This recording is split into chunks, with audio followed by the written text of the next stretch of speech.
Are you interested in becoming a permanent part of the channel or having a direct impact on the type of content that I create? Well, now you can check out the Alliteration Gaming Patreon. Throughout it, you're going to find a handful of different tiers that can include special perks like shoutouts on the supporter card at the beginning of all my videos, access to the private channel in my Discord, and the ability to watch all of my content on Patreon a couple weeks early and totally ad-free. On top of that, the different video tiers will let you commission videos directly from me. We can build a deck together, you can send me some gameplay to commentate, or even select a character for me to spotlight. You can also now join the Alliteration Nation by becoming a channel member on YouTube. Pledging your subscription here is going to grant you a same spot on that supporter card and access to that same Discord channel, as well as hook you up with a member's badge that levels up and access to emotes when I stream on YouTube. I'm going to have the Patreon link down below to check out, and the Discord should you want to join that. And if you want to become a channel member, the join button is what you want to hit. If you end up supporting my work in any way, thank you so much. I'm incredibly grateful, and I can't wait to provide you with more top-notch content at my trademark top speed. Now, let's get on to the video. But I wanted to bring it to you, you throw it up there and said, hey, if you have another deck, I was like, yeah, I definitely want to talk about this because this is my pet project. I'm probably going to try to rock the rest of my PSCs with this. I really want to. I want it to work. I feel like it has potential. I really, really do. I know you're like, it's probably not going to beat Tokiyami all the time. I feel like it has a good 60-40 match, like 40. Like Tokiyami will probably beat it most times if it goes first. But I've been taking down Tokiyami because this deck can go really well on turn 2 if you have a good setup. Yeah, I think Shoto 2 is a really good character. I think you could definitely win a PSC with Shoto 2 if you put the work in. I mean, like, this guy's just solid, right? He's like, he's a really weird flavor of aggro that I think, like, the current state of the game just doesn't favor as much, right? Like, a lot of people are like, well, I want to kill on turn 2 or, like, be so good at it that you can't threaten me back, and then I can just keep, like, playing my whole 7-hand size aggro hand type of thing. Or they're going to place, decks like that on the Earth symbol where everything draws a card and, stats on stats on stats, right? When this guy came out in set 2, +2/+2 and stun 2 onto 1 move a turn, what a crazy exchange rate. Now people are like, I'll build a double 1 with nature, and now I'm just your whole character, and I'm like, okay. But that doesn't necessarily mean that this is like a significantly worse thing to be doing. It's just that a lot has risen above what Shoto is doing lately. But also the main thing to consider is that he commands a unique space in that he's really good in that mid game. Obviously on turn 2 he's very good because like you almost just guarantee a hit in between +2 speed and stun 2. Like you almost just guarantee a hit in. And then turn 3, like your rival, like it's that really, really sweet spot of like turn 3 onwards where your rival has to kind of dance to a resource area where stun 2 isn't like, a fourth of their board at the bare minimum. And they can actually handle what you're doing, which is then where like a lot of your other stun comes into play. You poke them once on turn 2, then they build again out of respect. You throw an ice wall in and you're like, I have stun 6. How many foundations do you realistically have right now? Right. And so when I started playing this, I mean, and I'm not gonna lie to you, I got the deck. I built most of it myself. I got some good ideas there from Shane Duckworth, very, very good guy. He kind of helped me kind of federate. He was the one that said, you like Shoto too. He's like, yes. Because when I first started, I like to put characters with their attacks. It took me a while to deviate from that when I first started playing this game. But he said, have you ever thought about putting Dark Shadow Ruin in that deck? And I'm like, no. Oh my God, why have I never thought about putting Dark Shadow Ruin in this deck? Dark Shadow Ruin is the reason to play this character on the fire symbol. Dark Shadow Ruin is why you go fire on this guy, right? Order, you get stuff like Electric Jolt loops every turn, right? You're on water, you get to loop the throws, you get to do like Asui's friendship stuff, Right. But why are we playing Shoto on fire? This thing right here, Dark Shadow Ruin. Absolutely. It's so free. Being able to open with this on turn 2, actions or not, just being able to open with this as a 6 high for 10 with stun 2 and stun 1. That's ridiculous. That's crazy good. And so he told me that. So then I kind of took it with it, and I was like, okay, let's just make a deck that has. And he kind of assisted me a little bit. Let's make it just stun. We want everything to stun in this deck. So he said, have you ever thought about Arctic Conflagration? I was like, yeah. The speed. He goes, no. He said. So, this is the way he kind of told it to me. He said, yes, it's a 2 for 5. It's not a lot of speed. If they block it, fine, they blocked it, but you now have stun 4 on the face. Or you have stun 4 on it. If they block it, at least you get the stun 4 off. If they don't block it, you also get the 5 damage. So he said, either way, it's not a bad card. And I believe that for a good while. And he says, and it's just, and again, I've had this deck for a little bit, so things have changed. Another set's come out, things have come around a little bit on it since I've really built with it. So now I'm thinking, I like, because in legitimacy, it has 8 stun 2s in the deck. So I didn't want to take away from the core of that, but I do feel like Arctic Conflagration is not doing what I want it to. It does stun 4 on turn 2, and then I was leading to another one, and pretty much anything after that hits, because they have nothing standing up on turn 2 if I go first. Mm-hmm. I've stunned 4 their board down, so now they really can't block unless it's with their character. So I didn't, and I'm thinking, so people have been telling me about Freezer Burn. I do like Freezer Burn. I love Freezer Burn, but I'm scared to take anything out of the deck, especially at one of my stun 2s, because I'm afraid it'll mess with the core of the deck, if that makes any sense at all. Yeah, your game plan is to stun until their entire board is down, right? And then kind of figure out how you can push the damage through. And so you've got like stuff like this base 6 damage move, right? This 5 damage move with like a potential powerful 3 if they're committed out. Ice Storm's obviously very good at decimating people. You told me one of the things that you were kind of struggling with was pushing damage through. Do you feel like that's a result of what do you feel like is if you can narrow down like a core root of why am I not pushing damage through? Is it that you're not stunning enough? Is it that you stun enough but then don't have lethal? Is it that you're not drawing enough attacks consistently? Both those last two, well, consistently, I'm not going to say no. Sometimes I do generally get enough attacks. Like I said, over the weekend, that was a paradox for me. I've never had that problem. It is the second one where I'm stunning them out and then I just can't hit lethal up. And it's also the thing is, it was pointed out to me because of those 2 you just told me with Arctic Conflagration and with the other one that you said 6 base. They're all mid attacks, and people have a lot of mid blocks. So they're blocking me. They're blocking me there, and then breakering me for the most part. So they'll breaker me with another Ice Storm on their behalf, or they'll breaker me with a race, or they'll breaker me with something else because of the mid blocks. Yeah, I think so. Like the thing about Arctic and Flame Scourger, right, is they're really good for that theme, but when it comes to actually getting it through, they don't really get that job done. They're really, really good supporting roles. But sometimes, you don't want to have too many of those, right? There's like many, many worlds where like, you send in Arctic, you gain stun 2, you gain stun 2, you stun 2, you stun 2, you +2 it, it's a 4 mid, for 7, right? And then they're like, well, I've got a +1 mid block on a 5, bink, breaker. Yeah. Now you're like, oh, okay. And then, so like the main thing too, right, is that like something that's very, about Shoto 2 is that there's a massive connection between getting your damage through and having attacks because you get to add that momentum every turn, right? Right. So generally, a lot of the lineup, a lot of the time, this is what I'll see is I'll build out 4 to 5 on turn 1.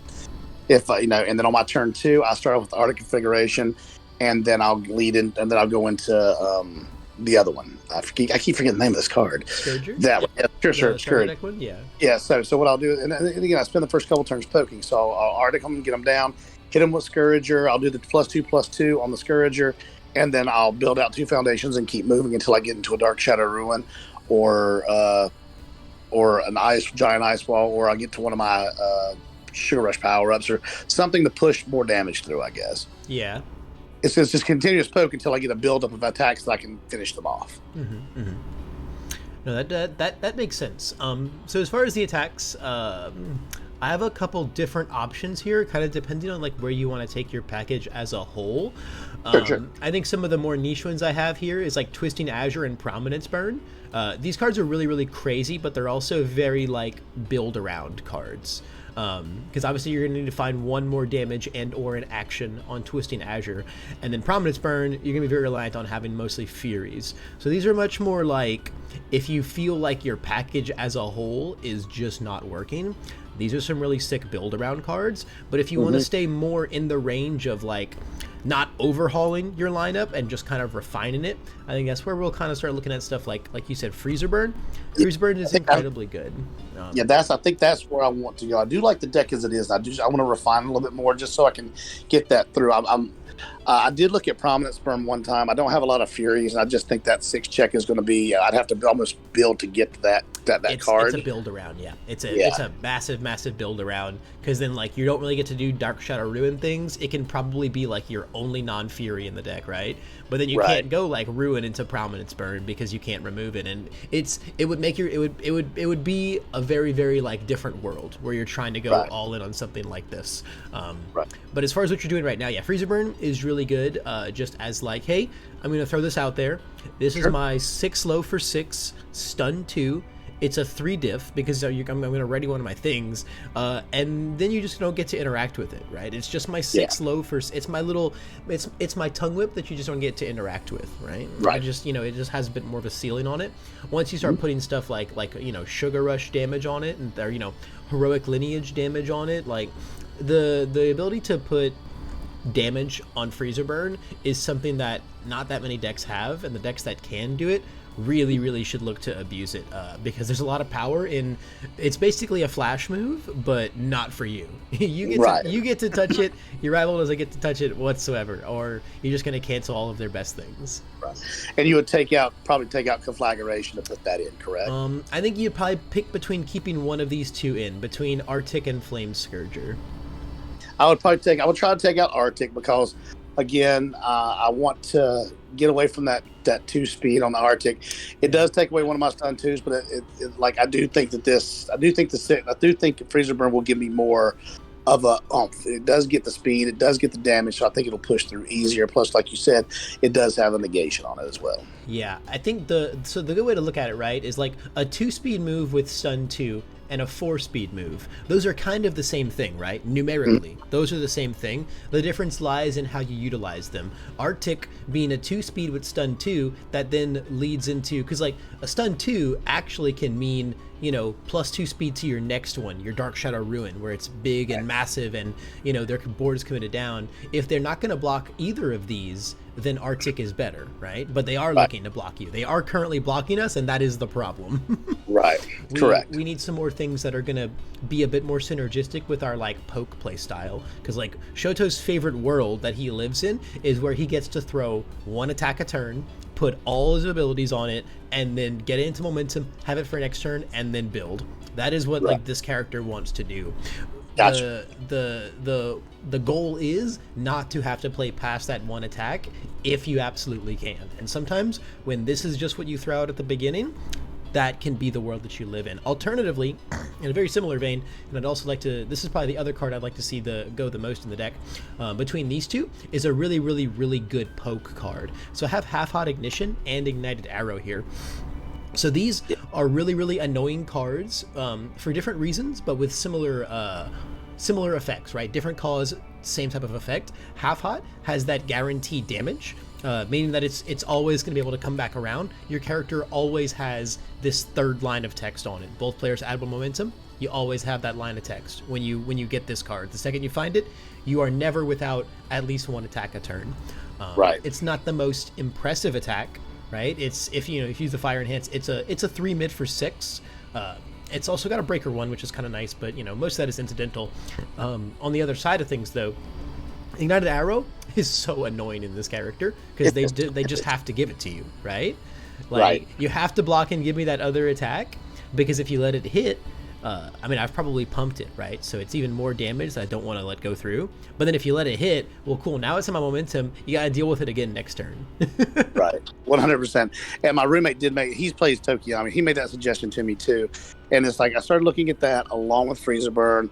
And I was like, okay, I'm taking out more stuff. I just didn't want to get too far away from the core of the deck. But if it needs to change, it needs to change. There's a little bit of what do you call it, emotional attachment there to some of that, just because I've seen, there's nothing like sitting there going, stun 2. Okay, I'm going to give it stun 2. Okay, stun 2. Okay, I'm going to do this one. Okay, stun 1. Okay, stun 2.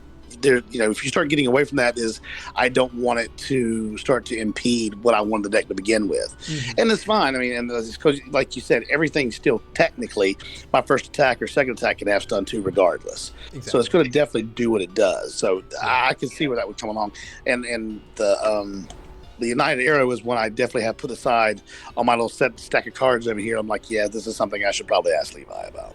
Yeah, I think there's a lot of value in just being able to, like, just being able to make sure that you have your attacks very consistently. I know you said that that wasn't like a massive problem for you, but it's also just a matter of like getting value out of your pokes. Even if like they block Ignited Arrow and then, you know, you get another attack and then you're like, actually, I don't really want to play any more attacks this turn. You just build from there. Your attack replaced itself. Like your poke was still valuable in some ways. And I think as a 6-hand size aggro character, cards like that are really important. Correct. I don't think you have to go like all the way from. I think you could take like, so these 8 right here, this 4 Arctic, 4 Flame Scourger. I think we could leave like 2 Arctics in and then take out the Scourger. And then you could put in like 3 Freezer Burn and then either 3 Ignited Arrow or 3 Half Hots, depending on which one you like better. Okay. Gotcha. I think this one's pretty much personal preference. If you want a card that just kind of like extends your plays more, or like both of them guarantee consistency in a way, Half Hot's like the safer version of it. And it's like, do you value this attack that's never going to go out of rotation more, or do you value this attack that's going to get potentially a much more powerful attack than having a Half Hot every turn would be? Fantastic. Let's go with the Ignited Arrow. I like that one better. There it is. It's going in there. There it is. And so that leaves us at our exact same 19 attack lineup. And you've still got 6 stun 2 moves, and then one of them also gives stun 2 to another one, and then this one still has stun 1, right? Correct. Very good, very good. And there's also a world where, like, if you feel like, you know, you're still having trouble landing damage through, we can look at, you know, maybe possibly putting. I have a lot of ideas for speed in this deck. Okay. All right, let's talk about it. So when it comes to our foundations, I also think that one of the strongest things that the fire symbol gets to do is just jam a bunch of spam that pumps up your speed. So we're not really all in on the Fury package, right? So like, let's fight bad guys isn't going to be as effective, but Fast as Flame, there should just be 4 of these bad boys in our deck. Right. So I did have that in there one time. It started fighting with the Ida one. The Ida calling for backup. Yeah, started fighting with that one a good bit. Yeah, I can definitely see that. But there's a few concessions we can make in here as well. When it comes to taking stuff out, I think Thrilled Spectator is probably not needed. If anything, like these could just be more like ice glidings. Or if you really wanted to play more of a situational -3 speed 6 check, they could be more arrogance even. Because punch is around a lot more than weapon. Punch is everywhere. Correct. And low block is also very, very nice. Right.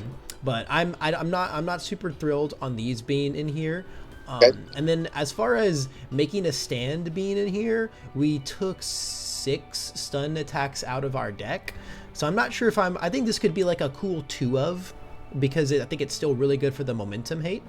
Yes. But I think, you know, we're not living in the world where we want like, you know, 4 of these on our board as fast as possible anymore, right? I gotcha. So I think this could be like a really sick 2 of. I think the Thrilled Spectators could go. I think as far as your 3 diffs go, that is something that you mentioned, right, in your thing. For now, just to get out there, I'm just gonna put the 4 Fastest Flames in because we just took 4 cards out, and that's easy to keep track of. So you got Soul Piercing Glare and you got Desperate Struggle. As far as other 3 diffs you could play, Defrosting is obviously super duper good as well. But honestly, I think all 3 of these options at the end of the day are kind of just okay. Okay. Gotcha. Like Soul Piercing Glare, I do really like being able to flip our rival's stuff, but if we're really that worried about touching our rival's board, I think more Irrefutables would just be better and more versatile. Gotcha. If we had a million Furies in the deck, I'd be down to play this card, but I think that's what makes me not super hot on it. Gotcha. Yeah, the reason it was mainly in there is just because of so much stun that I had. Eventually the board's down, I get to pick and choose, then I get to flip it over. So I was like, okay, that sounded like a good idea. So I was going to go, I think I had 2 of it. I think I thought about going down to 1 of it. It's not absolutely necessary. It's just more of the control of where, you know, I've stunned them down, so now they have their one with nature down. Now I can go ahead and flip that, so I don't have to worry about it for the rest of the game for the most part. So that was kind of the thought process on that. Yeah, it's like Shoto is, you know, the kind of game he plays is like he plays the game, and this is just kind of how like I like to think about interacting with my rival's board as an aggro deck. I'm usually less worried about what you're gonna do on my turn. And all I really care about doing is when I am putting together the math in my head to kill you, is there a single thing on your board that's stopping me from doing that? Okay, I don't care what it costs me, I'll get rid of that thing. And that's where like the irrefutable remove comes in, right? That's why that ability is so good. Like remove to seal an asset or a foundation, this is a very expensive ability. I'm losing my thing forever to get rid of your thing for one turn. But then I kill you on that turn. So actually, I got rid of it forever. Because the game's over.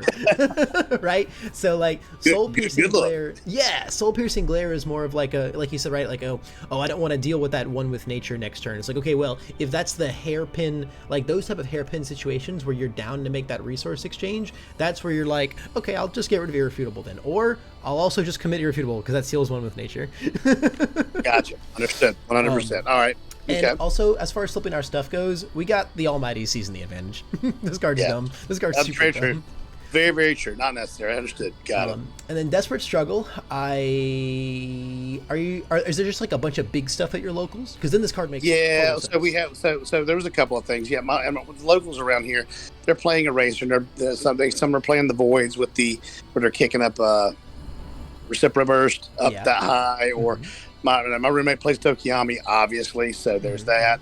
I have a few people who are playing the punch packages where they're doing Texases and getting things up built that high. They've actually been proving they're worth it. They're worth their grain of salt there, just because I can say just no. And so I went down to a 2, and they've been helping. But I mean, again, the 4 check on there, I'm not super happy with. But when they say, okay, I'm gonna do Texas, and then I'm gonna do another Texas on top of that, and I'm bumping it up by 11, I'm going, no, that's 3. So that's kind of what I've been using it for. But yeah, there's a lot of pumps in my locals around here. Yes. Yeah. The only thing I don't like about this card is it's supposed to be kind of like Plus Ultra, right? Where it's this, okay, you made your thing super big. Here is my emergency floodgate reset. And now I get to block this no matter what. But then a lot of the times when you're fighting the Tokoyamis and the punch decks, right, is they're one with nature in their thing, and then your checks are minus from Twisting Azure, and it's like, oh, I still have to do a lot more math, and putting you down to print it is like not the it's not the end all be all rescue button that I want a card like this to be. Gotcha. I think that maybe just more flexible speed reduction could be better than this card. The 4th Ice Gliding comes in. Maybe some I'll Protect Yous come in. Okay, got you. Just for more there's definitely times where this card's going to be a lot better than those cards, and for those times you'll certainly sideboard it. But I think the deck building cost for what I'm getting out of this card, it's not giving me what I want for putting a 3 diff +4 mid block defensive card in my aggro deck. Okay, I got you. Understood. That's kind of what I don't like about that. Then let's get rid of it.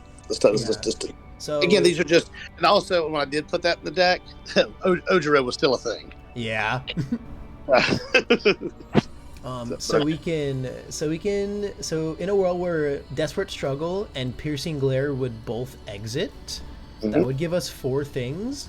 I'm super down to put in a 4th Ice Gliding, and then we could put into I'll Protect Yous, and then we could bump.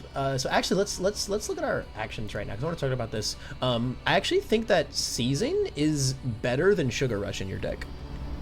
So take out Sugar Rush and leave in Seizing?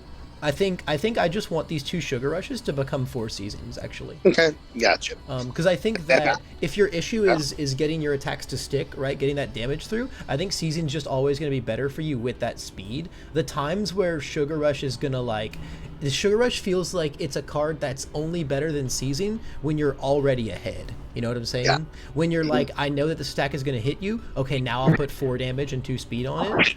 Whereas Seizing is going to come in and be like, man, I really need to start getting through the resources. I really need to start, pumping my attacks up, Seizing into my first attack. And then, man, dude, that 2 speed coming in on your first move, it's so synced up with how we want to play this deck, where we open with, we just open with now our +4 speed, +2 damage, and stun 2 move.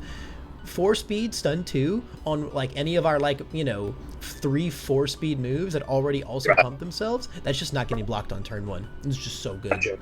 Gotcha. And I think that even, and then just getting that more flipping just is, again, God, dude, aggro decks that get to play 4 Seizing is Oh, it's just so It's like, crazy good. it's like butter on the pancakes, isn't it, man? Yeah, man, it's literally like, oh, I'm just gonna sit here and be like an amazing aggro deck that also gets to interact really well with your board, and I'm like, whoa, whoa, whoa, whoa, whoa, whoa, why do you get to do all that? So while we're talking about actions, there are two others I did want to address, or three actually. Well, two of them I keep. There's three total. One I keep in my sideboard. Concentrate. I always feel is one I keep there just in case I'm running into something with a lot of actions. Yeah. I saw you look at capturing doors. That's also there in my sideboard in case I run against something that I need to get rid of the momentum. Momentum hate is also.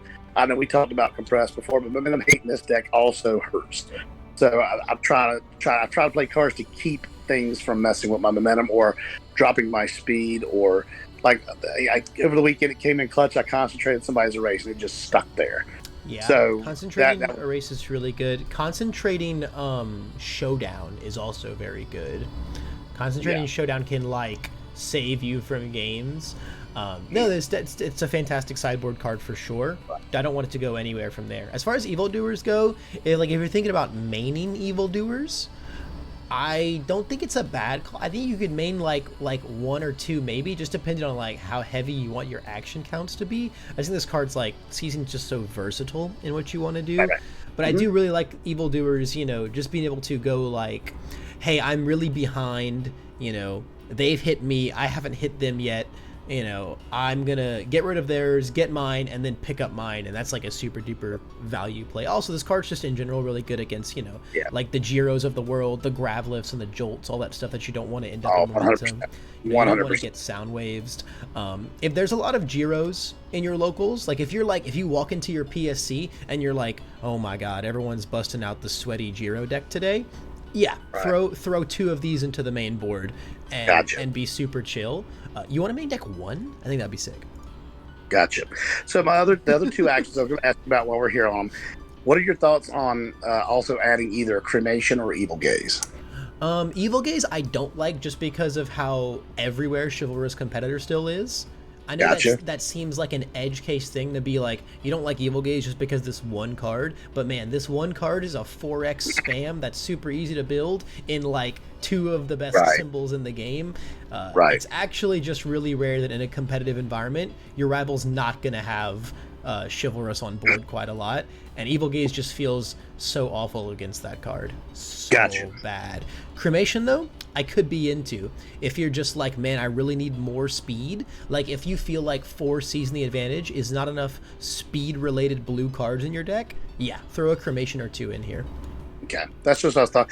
I had two just kind of put aside. I thought about maybe putting in. I was thinking about trying 4 seasonings and 2 cremations just to get that extra bit of, just for much like this finishing blow. If I know I need to have it, I know I need to get past it. I haven't stunned them out enough. That's just one more to get me there, I guess, is what I was looking at. No, I think that is super duper fine. I would super duper be down for that. I think that would be a really, really, really good thing to do. Cremation's just a very, very good card. Right. So as far as like some round out foundations, I think a big thing to think about too here now is your zones were already a little rough from the start, but I have not made them much better. We have 13 highs, 17 lows, and 31 mids. I don't remember what we started at, but it was I do remember it not being super great. No, it's not. It's definitely not. There's a lot in there that so. You're going to laugh at me for this because I am not as experienced as you are and others. I have been told about 2 cards, and I see you have 1 or 2 of them there. That is Frozen and Self-Assured. I never found a use for these cards, but then again, I'm starting to see the importance of them more and more the more that I play. Yeah. I don't like the forecheck on Self-Assured. It's bit me a few times, but I understand why it's there. So these are 2 cards I think need to go into the deck, even though in the beginning I wasn't the biggest fan of them all, but I understand now why they are, because of situations like you just described. I don't have that many high or low blocks, so I can make them whatever I need to, especially when I'm holding an Ice Storm in hand. I can make it a mid and just go ahead and break her 2. I love Self-Assured so much, man. Back when I was playing, I played a lot of Fire in set 1, and Fire's block mods, the dispersity of the zones were even worse back in set 1, and there was a world where I was playing like Fire All Might 2, and I was just playing like 4 Self-Assured because I had like 9 low blocks in my deck and I didn't want to put any more in. So I was like, screw it, dude. I'm just going to rely on self-assured. I don't think you need to go that far, but I definitely would at least like to get some more high blocks in our deck. I do think Frozen is a really good tech piece. Like as a 2 of, this card's super duper good, man. Just this card that lets you just say when I'm ready to kill you, every committed foundation is just going to be an extra stun 1 that I have, because I'm just going to I you know, on a 5 I checked a 3, I'll commit 2, cool, those are my ammunition now for my next 2 moves. And if I win the game, this card just says stun 1 every attack for free if you win the game that turn. That's what it says. Well, I came in second at my PSC over the weekend, and the reason being was because I could not get that last damage through on my turn. And if I'd have gotten back to me, I would have gotten them. However, they hit me with they kept a bench press up playing Toga, life 1, or playing Toga 1. And if I'd have just used my like at any point, if I'd have had a self-assured or if I'd have had a Frozen, I'd have been fine. Yeah, and I didn't. Frozen just helps you get there. It just helps you get there. As far as what we could take out of your deck, we have a lot of spam, so like we could look there. I'll protect you. We put it in here. I do like it in here just as like our little source of just a little extra speed reduction. Maybe we could look at like I'm trying to look at mid blocks here, right? So like maybe calling for backup isn't as needed. So yes, but the other question I would have for you is, what other card draw do I have in there? Do I need it? Yeah, as far as like card draw, we don't really have raw card draw, right? Because like we're not even really playing like a heat wave deck here, right? Right. You know, we're just all in on like the stats. Right. So as far as like, you know, right, we're gonna more so rely on the consistency of like me being able to get, you know, land our damage through and get our attacks back every turn rather than playing raw card draw. Okay. Which, then let's go for that. Might not be good enough, might be not, right? If you feel like, you know, you're still not, you know, not finding your attacks, right? The main reason why I'm like, you know, card draw I don't even want to bring up a ton, because this guy is like, I'm finding the moves already. Don't even worry about it. Gotcha. Okay, good. Well, let's try it then. Like I said, I'm down for the try. I just wanted to kind of. I know they say that you have plus we have latent skill, so latent skill is not a bad one either. We do have latent skill. We could just take the 3 backups out, throw in 2 Frozens as a little tech, and then jam a 3rd latent skill. Yeah, let's do that. Yeah, I think that's pretty sick. That gives us 16 and 17 on our highs and lows now, which is feeling okay. I don't know if there's anything else I'd really want to jam into the deck. I think Force and Surrender is a cool tech piece. I think maybe this card could be better in the main than Arrogant Disposition. It just depends on, like, do you have more punch decks running around, or do you have more Tokoyamis running around?